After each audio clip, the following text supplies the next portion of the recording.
Marcos capítulo 6, versículos del 1 en adelante. Salió Jesús de allí y vino a su tierra, y le seguían sus discípulos. Y llegado el día de reposo, comenzó a enseñar en la sinagoga, y muchos, oyéndole, se admiraban y decían: ¿de dónde tiene estas cosas? ¿Y qué sabiduría es esta que le es dada? ¿Y estos milagros que por sus manos son hechos? ¿No es este el carpintero, hijo de María, hermano de Jacobo, de José, de Judas y de Simón? ¿No están también aquí con nosotros sus hermanas? Y se escandalizaban de él. Mas Jesús les decía: no hay profeta sin honra, sino en su propia tierra, y entre sus parientes, y en su casa. Y no pudo hacer allí ningún milagro, salvo que sanó a unos pocos enfermos, poniendo sobre ellos las manos. Y estaba asombrado de la incredulidad de ellos, y recorría las aldeas de alrededor enseñando. No sé si les llama la atención algunas cosas en este pasaje, pero a mí lo primero que me llama la atención es el versículo 5, cuando dice: y no pudo hacer allí ningún milagro. Y mientras yo reflexionaba acerca de esto, me preguntaba: ¿qué pasó? ¿Qué fue lo que sucedió para que Cristo no pudiera hacer allí ningún milagro? Especulemos un poco. ¿El Espíritu Santo lo dejó? Pueden contestar, ¿eh? A mi reflexión, a mi pregunta. ¿Acaso el Espíritu Santo, cuando fue a Nazaret, abandonó a Cristo a su suerte? ¿Dios se olvidó de él? ¿El Padre quizá estaba ocupado en alguna otra cosa mucho más importante? ¿Sí o no? Cristo mismo a lo mejor tenía algún problema en su relación con el Padre, con el Espíritu. ¿Qué pasaba? ¿Qué pasaba? ¿Por qué encontramos aquí esta expresión? Y no pudo hacer allí ningún milagro. Dice el texto que Jesús estaba asombrado. Pero ¿qué les dice antes? En el 4, ¿qué dice Jesús? No hay profeta sin honra, sino en su propia tierra, y con su parentela, y con los de su casa. O sea, ¿cuál era el problema que se suscitaba para que Jesús no pudiera hacer ningún milagro? Era precisamente que estaba con los suyos, que estaba con los de su casa, que estaba con los que lo conocían, que estaba con el caballero del almacén de la esquina al cual le compraba pan cuando él era pequeño, estaba con el, no sé, con la vecina a la cual le rompió un vidrio, suponiendo que era vidrio en ese tiempo, ¿verdad? A la cual le rompió un vidrio con la pelota, cuando jugaba con los cabros en el barrio. Estaban todos los que lo habían visto crecer desde bebé, y estaban muchos, la gran mayoría de los que sabían que Jesús era hijo ilegítimo de José, y lo juzgaban por eso también. Y por eso es que, como dice aquí, ellos no lo honraban y menos creían en él. Y ellos se decían, entonces, ¿de dónde tiene estas cosas y esta sabiduría que le ha sido dada? ¿De dónde la sacó? Y este poder, lo más curioso es que reconocían. Y estos milagros que él hace, los reconocían, pero ellos no le honraban ni creían en Cristo.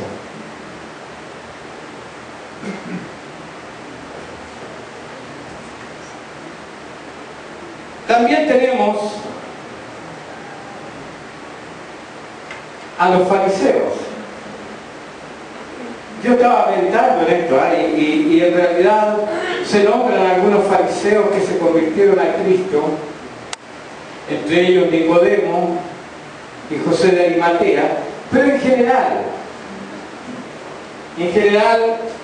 la gran mayoría de los fariseos no creyó en Jesús. ¿Y por qué?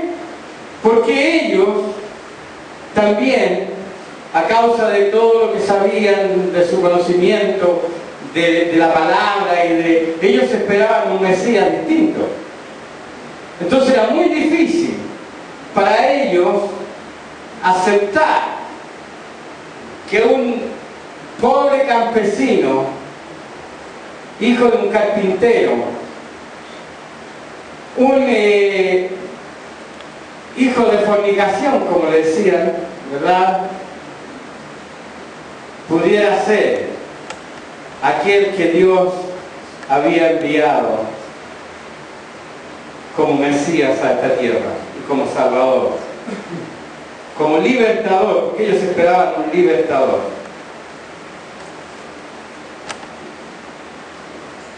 No hay profeta sin honra, sino en su propia tierra. Curioso, ¿eh? Vamos a ver otro pasaje, Mateo capítulo 8. Guarden lo que ya hemos visto, guárdenlo en su mente y veamos este otro pasaje.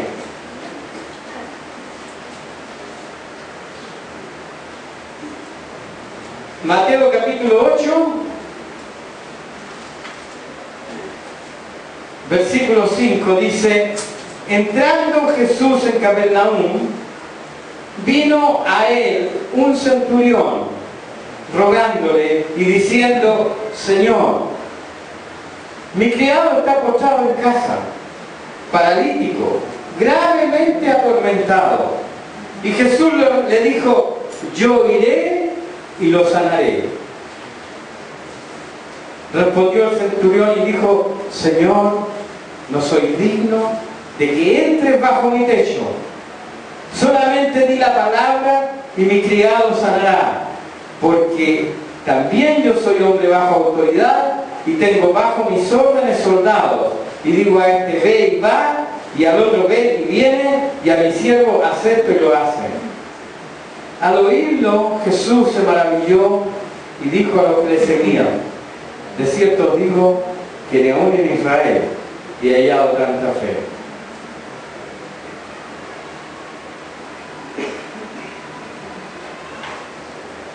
¿Notan alguna diferencia?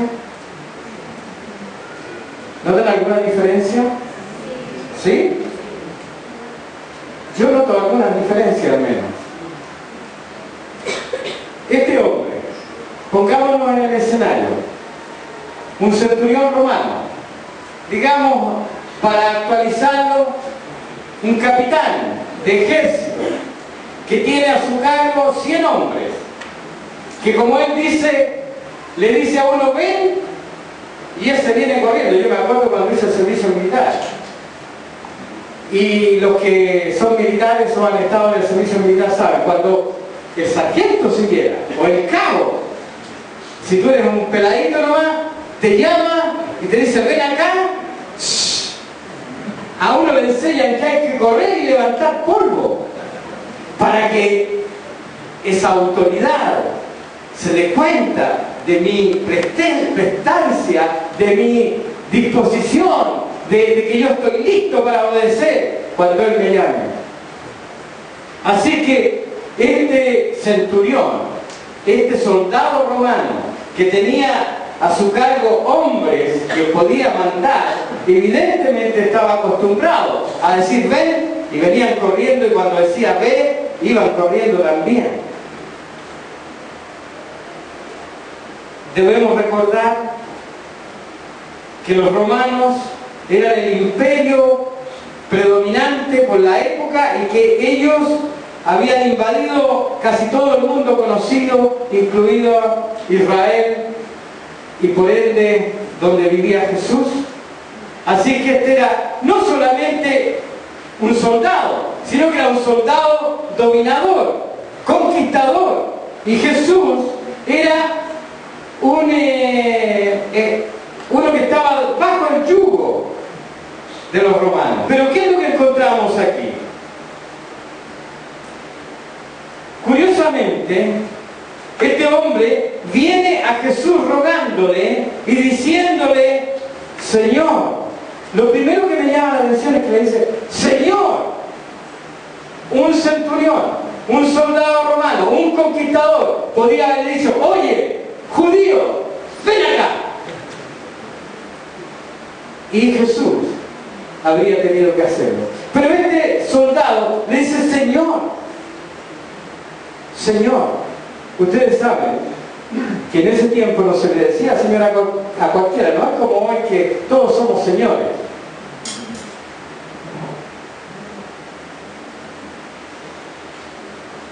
Y él le dice Señor, o sea, reconoce autoridad en Cristo y le ruega, ¿verdad?, que sane a su criado. ¿Y qué le dice Jesús? Voy y le sano. Voy y le sano. Pero aquí viene todavía la sorpresa mayúscula, me imagino, para el Señor. Porque este hombre le dice, no soy digno de que tú entres bajo mi techo. No soy digno de que tú entres en mi casa. No merezco el honor de que tú entres en mi hogar. ¿Se imaginan? Póngase, tratemos de usar nuestra imaginación. Este centurión lleno de galones, ¿verdad?, con la autoridad, seguramente andaba con más de algún soldado a su alrededor, ¿verdad? Delante de este judío, carpintero, pobre, iletrado, para el concepto humano,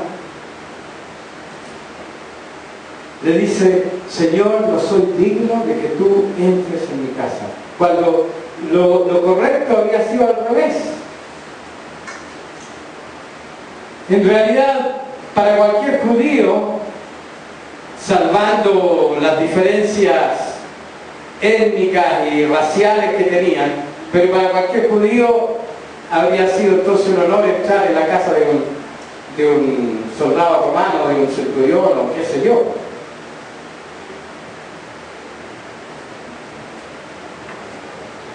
Notemos entonces, ya, y por último entonces el centurión le dice, no te preocupes, no vayas, no es necesario, porque yo también entiendo cómo funciona la autoridad, así que di la palabra solamente y mi siervo será sano. ¿Y qué dice? Que Jesús se maravilló de la fe de este hombre, que era un romano, un incircunciso, un pagano, un idólatra y todos los calificativos que queramos ponerle.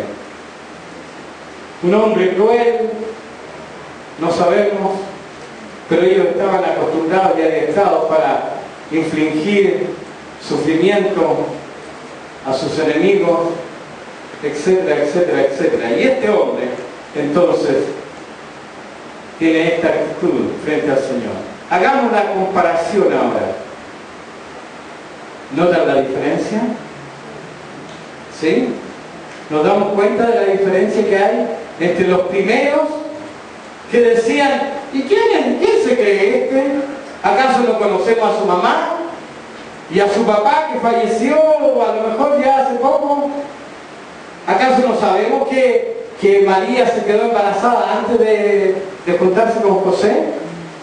¿Y quién si este era el que me iba a comprar el pan todos los días y yo lo veía jugando con mi hijo? ¿De qué se las viene a dar ahora? Enseñándonos. ¿Y de dónde saca esto que hace milagros y cosas? En cambio este otro, que sí tenía razones para menospreciar a Cristo, que sí tenía razones para haber tenido una actitud arrogante, despectiva, ¿verdad? Y todo lo que queramos pensar. Sin embargo, él le dice, Señor, y enseguida le dice, no soy digno de que entres en mi casa. ¿Dónde está la diferencia? ¿Dónde está la diferencia?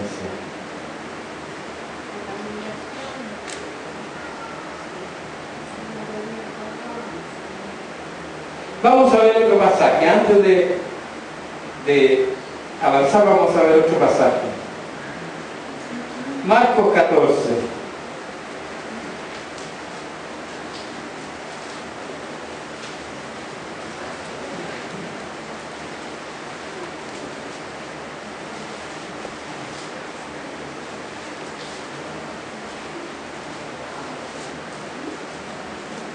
Marcos 14, 3 dice, pero estando él en Betania, en casa de Simón el leproso, y sentado a la mesa, vino una mujer con un vaso de alabastro de perfume de nardo puro, de mucho precio, y quebrando el vaso de alabastro, se lo derramó sobre su cabeza. Y hubo algunos que se enojaron dentro de sí y dijeron, ¿para qué se ha hecho este desperdicio de perfume? Porque podía haberse vendido por más de 300 denarios y haberse dado a los pobres, y murmuraban contra ella. Pero Jesús dijo, dejadla, ¿por qué la molestáis? Buena obra me ha hecho. Etcétera, etcétera, etcétera. Y el versículo 9, qué interesante lo que el Señor dice. De cierto os digo, que donde quiera que se predique este evangelio, en todo el mundo, también se contará lo que ésta ha hecho para memoria de ella. Aquí tenemos a Jesús en la casa de un fariseo. En otro de los evangelios, el relato es más completo. Entra Jesús a la casa de este Simón y se sienta a la mesa, y Simón no hace nada. Ustedes saben que, según la costumbre de la época, cuando un invitado llegaba a la casa de alguien, lo primero que se hacía era que un esclavo venía con una fuente con agua y le lavaba los pies, y luego le ungía con perfume, como una forma de honrar al invitado y de hacerle sentir grato y de hacerle sentir importante. Y Jesús entró en la casa de Simón, dice, y se sentó a la mesa y no pasó nada. Sin embargo, entró esta mujer que no tenía nada que ver en el lugar, y trayendo este frasco de perfume, lo rompió y vació el perfume sobre la cabeza de Cristo, ungiéndole con él. En uno de los relatos dice que Jesús le dijo a Simón, porque Simón estaba, y todos los presentes estaban pensando, si supiera, si este fuera profeta, como dicen que es, sabría que esta mujer es una mujer pecadora, y lo que está haciendo con él. Y entonces Jesús le dice a Simón, Simón le dice, yo entré en tu casa y no me lavaste los pies y no ungiste mi cabeza, pero esta ha ungido mi cabeza, ha lavado sus pies con mis lágrimas y los ha enjugado con sus cabellos. ¿Por qué? Porque el que mucho ama y mucho el que mucho se le perdona, mucho ama, y al que poco se le perdona, poco ama. Tenemos entonces 4 situaciones. 2 casos, el de Nazaret, el de los fariseos, en que Jesús no fue reconocido ni honrado, y por ende esas personas no recibieron de Cristo ningún beneficio, por así decirlo.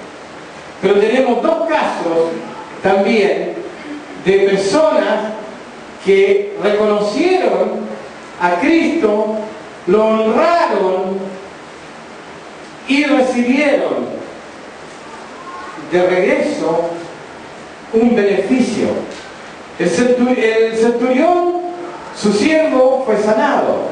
Y en el caso de esta mujer fue honrada por el Señor, y como dice al final del pasaje, esto se va a contar a través de los años y de los siglos. Cada vez que se predique este evangelio se va a hablar de lo que ésta hizo por mí.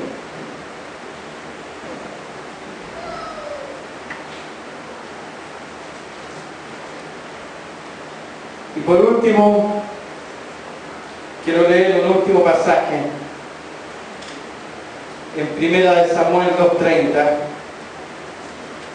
que está en el Antiguo Testamento por si acaso, ¿no?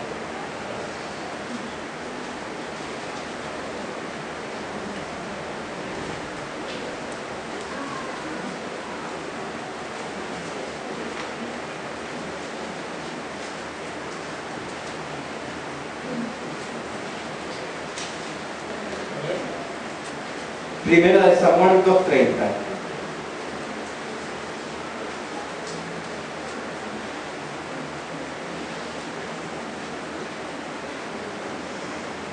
Quiero leer solamente la parte que a mí me interesa. Desechamos todo el resto. La segunda parte del texto dice: porque yo honraré a los que me honran, y a los que me desprecian, y los que me desprecian serán tenidos en poco.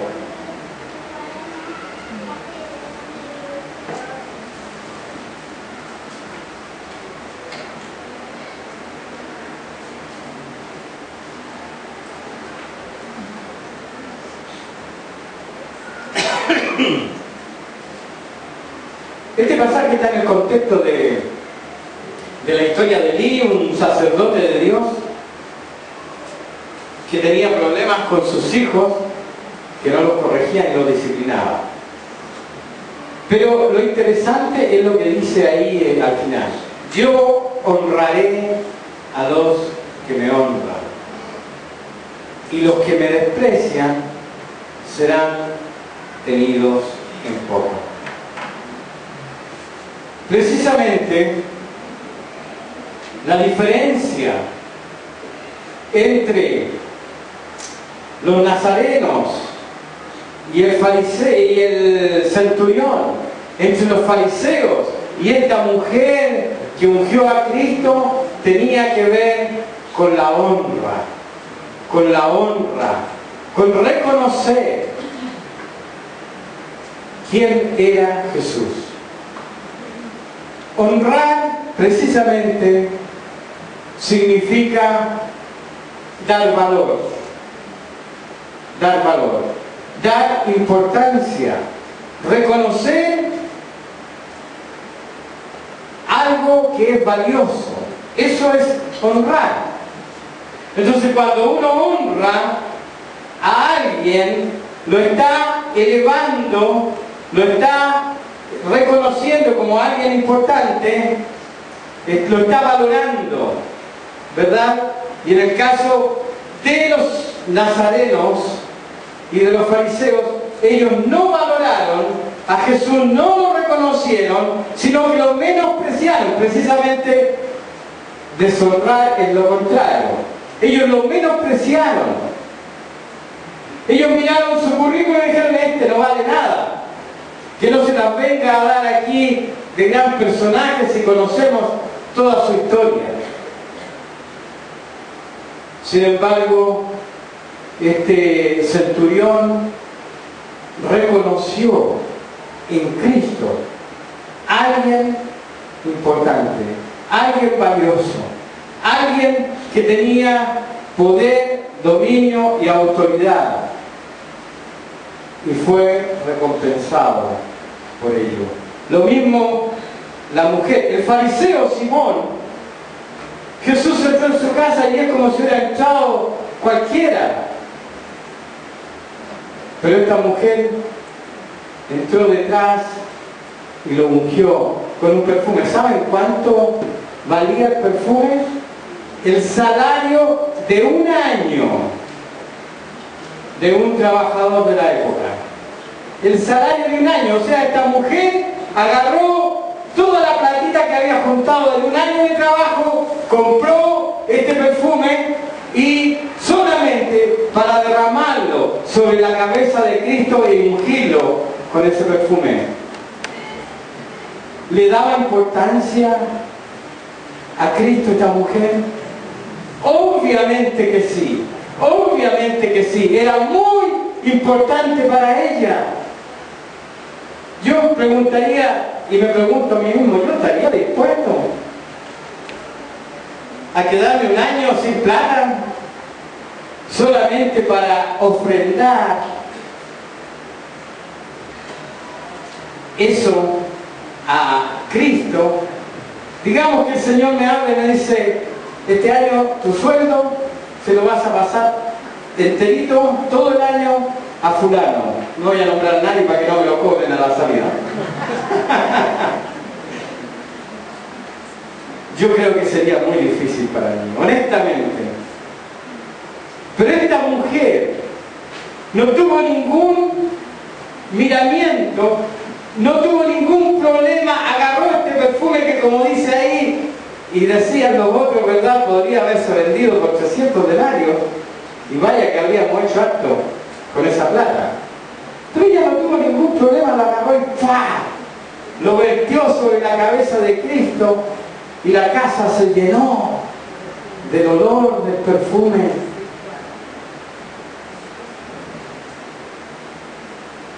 Eso es honrar al Señor. ¿Y qué dice el Señor a Samuel? Yo honraré a los que me honran, y los que me desprecian serán tenidos en poco. Ahora la pregunta obvia es: ¿cómo honramos a Dios? ¿Cómo honramos a Dios?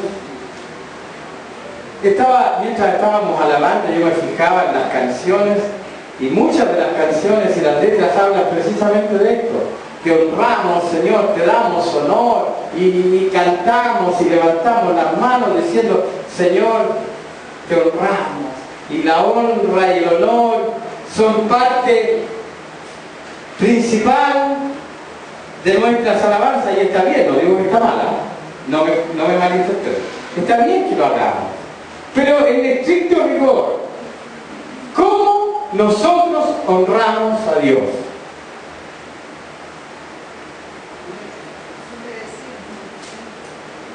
Pensemos un poquito en los pasajes que hemos visto, en los ejemplos. Yo sé que hay muchos más que podríamos mencionar, pero pensemos un poquito en estos dos ejemplos. ¿Cómo honramos al Señor? Primero que todo, obviamente, valorándolo, considerando lo que Él es para nosotros. ¿Por qué le digo eso?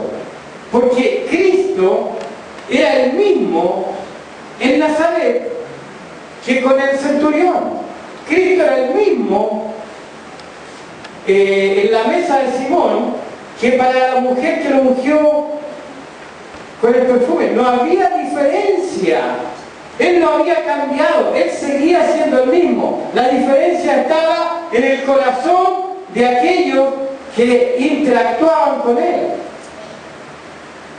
Así que nosotros honramos al Señor en la medida en que lo valoramos, en la medida en que Él es importante y valioso para nosotros.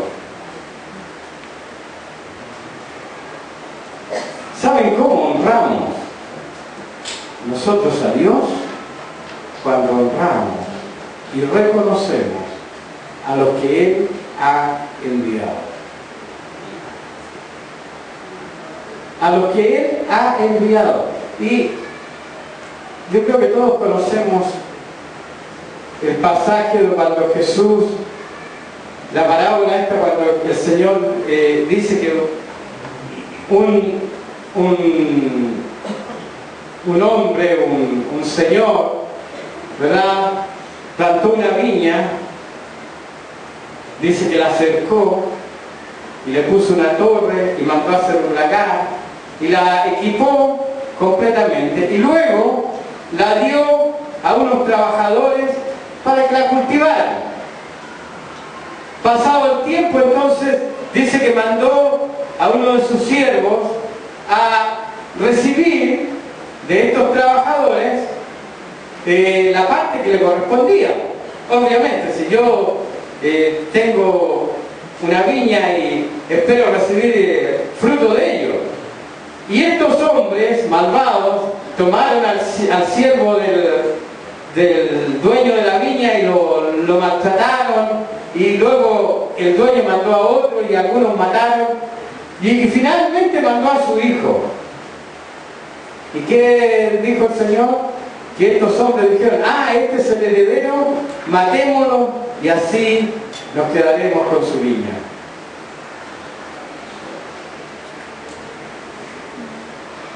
Ellos evidentemente no estaban honrando al dueño de la viña, sino todo lo contrario. Así que no solamente nosotros honramos a Dios cuando le cantamos, cuando le decimos lo hermoso, lo importante, lo valioso que es para nosotros, sino también cuando honramos, reconocemos y recibimos a los que son enviados por Él.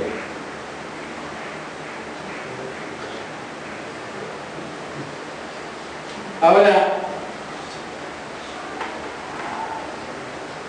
por ejemplo, yo hago una pregunta a los jóvenes, quizás bueno a todos. ¿Quién puso a tu papá y a tu mamá sobre ti? ¿Quién te dio a tus padres? ¿Quién te dio a tus padres? A ver, ¿alguien se atreve? ¿Quién te dio a tus padres? El Señor. Dios decidió quién iba a ser mi papá y quién iba a ser mi mamá. No fue casualidad ni accidente, no es que yo salí de esa familia porque, bueno, así ocurrió, no fue un accidente. Por voluntad de Dios. Yo nací en la familia en que nací y tuve los padres que tuve. Y así cada uno de nosotros. Ahora, cuando tú honras a tu papá y a tu mamá, ¿a quién estás honrando? Exactamente, a Dios. Pero cuando tú deshonras a tus padres, cuando tú desobedeces a tus padres, cuando tú les hablas mal a tus padres y cuando tú simplemente los mandas a la punta del cerro, ¿a quién estás deshonrando? Parece que estamos entendiendo, Parece que estamos empezando a entender el principio.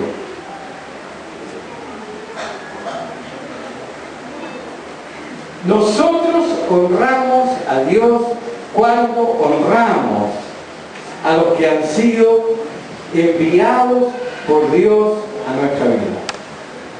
Desde el presidente de la República hasta mata, el profesor pesado que te tiene mal en el colegio, hasta tu jefe que te hace la vida cuadrito, ¿verdad? Han sido enviados por Dios a tu vida. Y lo que nosotros tenemos que hacer, hermanos, es honrarles. Eso incluye todas las autoridades, todas las personas que tienen algún grado de autoridad sobre nuestras vidas.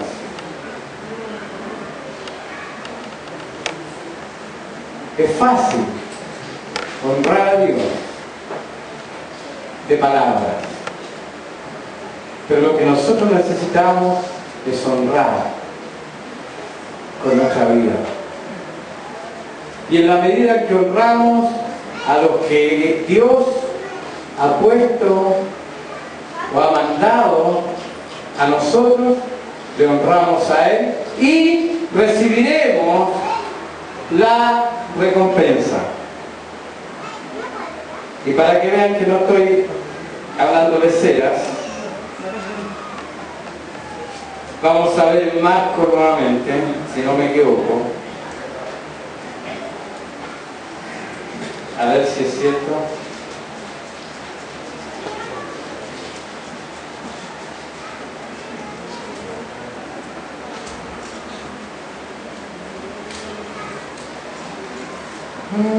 Aquí está.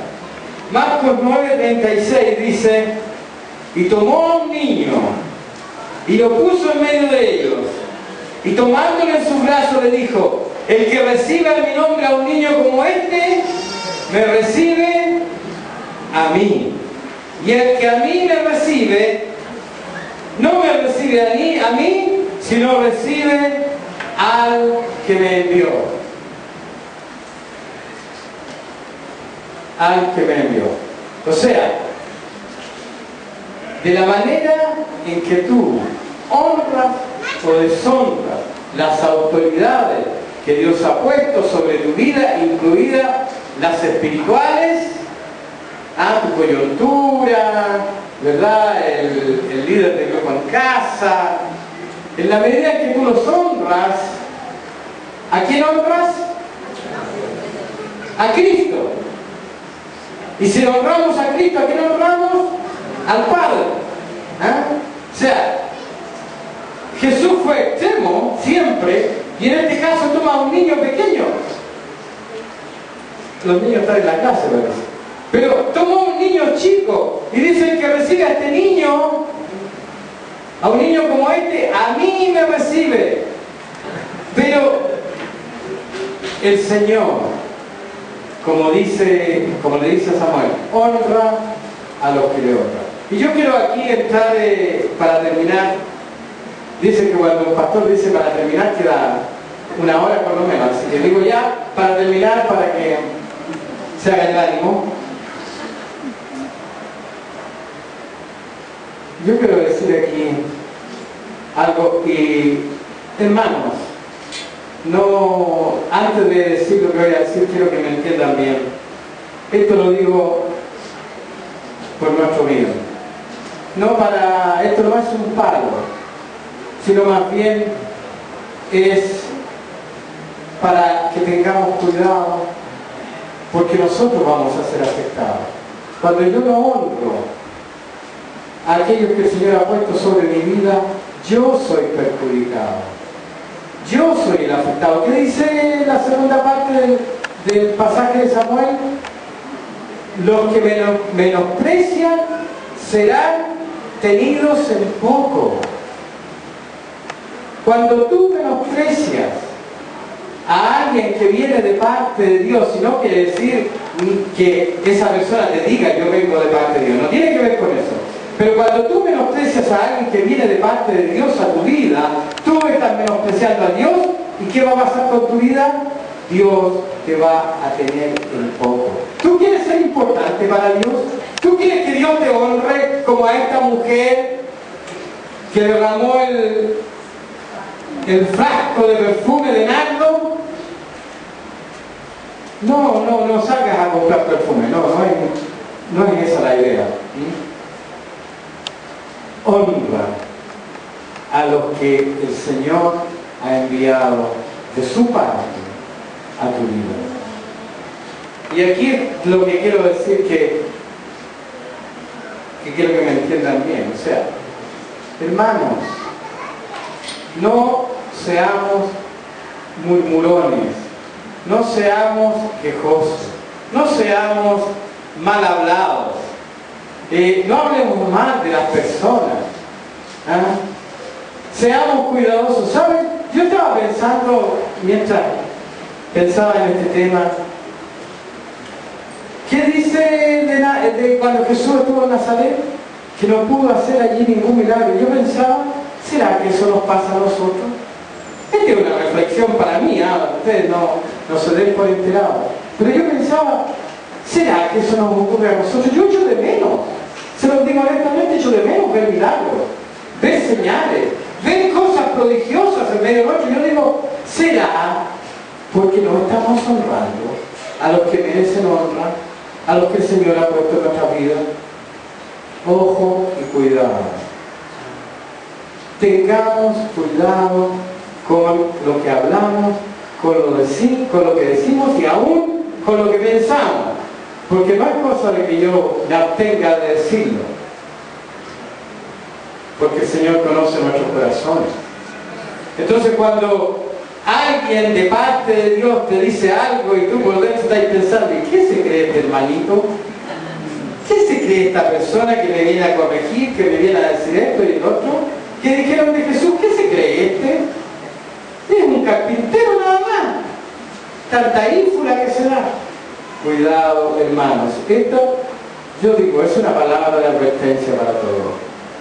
Honrémonos los unos a los otros. Pedro decía, honrar al rey. Y Pablo dice, honren a todos. No deban a nadie nada, excepto la deuda de amor. O sea, al que merece honra, honra. Y al que merece respeto, respeto. Eso dice la palabra. No andemos con cosas raras. No andemos hablando mal de las personas. Desde, como dije, desde el presidente de la República para abajo. Si él lo hace bien o mal, es entre él y el Señor.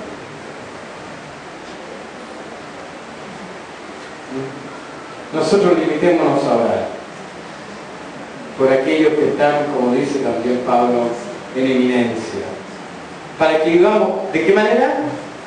Quieta y responsadamente. ¿Quieres tener paz en tu vida? ¿Quieres disfrutar tranquilo, etcétera, etcétera? Honra al rey. ¿Quién es el rey en esta nación? No se vayan por la parte espiritual, ¿eh? ¿Quién es la autoridad máxima en Chile? El presidente. Él es el equivalente del rey. No le decimos rey porque vivimos en una democracia, pero en realidad él es el equivalente a un rey. ¿Ah? Nosotros a veces queremos que las autoridades que Dios ha puesto sobre nuestras vidas, perdónenme la expresión, bailen al son que nosotros tocamos. Y no es así. Y no debe ser así. Honremos a los que el Señor envía y Él nos va a honrar a nosotros.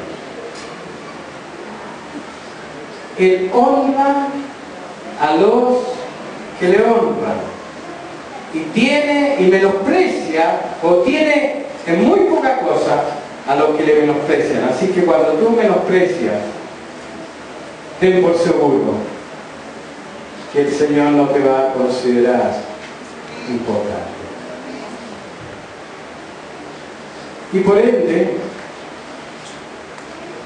vamos a sufrir las consecuencias. Así que yo digo, cuando llega una persona de parte del Señor a tu vida, hónrala, reconócela, considérala importante, Pablo le escribe a los filipenses y les dice: considerando a los demás como superiores a vosotros mismos, y no mirando cada uno por lo suyo propio, sino también por lo de los demás. Y cuando Pablo escribe la primera parte que cité, no está refiriéndose a personas importantes o de mucha autoridad, que dice considerando a los demás. Mira a los demás, por favor, echa una mirada al resto. Ustedes, en mi caso, ustedes, el Señor me manda a considerarlos más importantes que yo. Así que el hecho de que esté aquí adelante hablándome no me da ninguna importancia. Ustedes, en este caso, son más importantes. Y por eso yo les digo lo que les digo.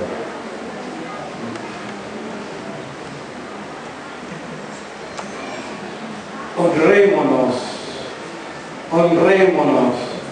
Que la honra sea una característica primordial de nuestra vida.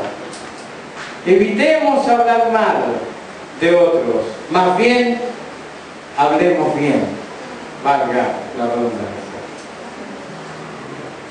Digamos bien de los demás, bendigamos y no maldigamos, como dice también la palabra. Y el Señor nos va a honrar a nosotros. Y a lo mejor en ese entonces vamos a ver lo que queremos ver y que hace tiempo que no vemos.